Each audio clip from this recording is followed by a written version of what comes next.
இல்லை நாடே முழுக்க சொல்லிச்சான்ற எதுக்கு மன்னிப்பு கேட்கணும்? என்ன சொன்னார் அவரு? பாட்டாளி மக்கள் கட்சி நிறுவன தலைவர் ராமதாஸ் குறித்து முதல்வர் ஸ்டாலின் பேசியதற்கு மன்னிப்பு கேட்க முடியாது என அமைச்சர் சேகர் பாபு தெரிவித்துள்ளார்.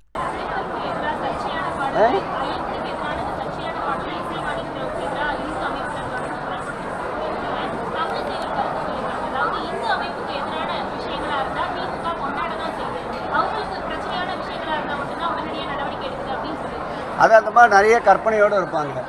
நேற்று கூட பார்த்தீங்கன்னா தூத்துக்குடியில் இறங்குறாங்க. அதாவது திருச்செந்தூர் யானை ஏற்பட்ட விபத்தில் அவர்களுக்கு உரிய நிவாரணம் இல்லை என்று பேட்டி கொடுத்து கொண்டிருக்கின்றார்கள். அவர்கள் பேட்டி கொடுக்கின்ற போதே அந்த குடும்பத்திற்கு 10 லட்சம் ரூபாயை வழங்கிய ஆட்சி திராவிட மாடல் ஆட்சி, மாண்புமிகு தமிழக முதல்வருடைய ஆட்சி. கேட்காமலே தருகின்ற மனம், கேட்டதெல்லாம் தருகின்ற குணம் படைத்த முதல்வருடைய ஆட்சியில் தவறு யார் செய்தாலும், மதங்களில் பிளவுகளை ஏற்படுத்த யார் முற்பட்டாலும் அவர்கள் மீது கடுமையான நடவடிக்கை எடுக்கின்ற முதல்வர் அவர்கள் நிச்சயம் இது குறித்து தவறு இருந்தால் தீர விசாரித்து உண்மை இருக்குமாயில் நிச்சயம் நடவடிக்கை எடுப்பார். இதில் மதங்களை சார்ந்து இந்த ஆட்சி அல்ல, இந்த ஆட்சி எல்லோருக்கும் எல்லாம் என்ற வகையிலே செயல்படுகின்ற ஆட்சி. சொல்லுங்க.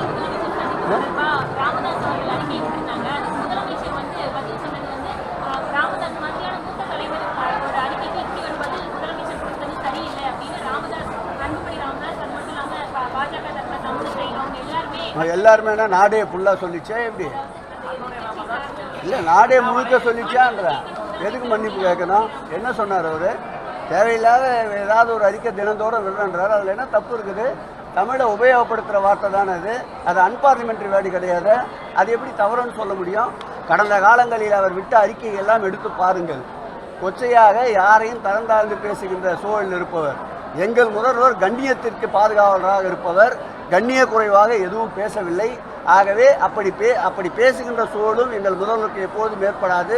மன்னிப்பு கேட்கின்ற பழக்கம் எங்களுக்கு இல்லை. தவறு என்றிருந்தால் நிச்சயம் முதல்வர் அவர்கள் அதற்கு உண்டான பிராயச்சித்தத்தை தேடுவார். அவர் கூறிய வார்த்தையில் எல்லளவும் தவறில்லை.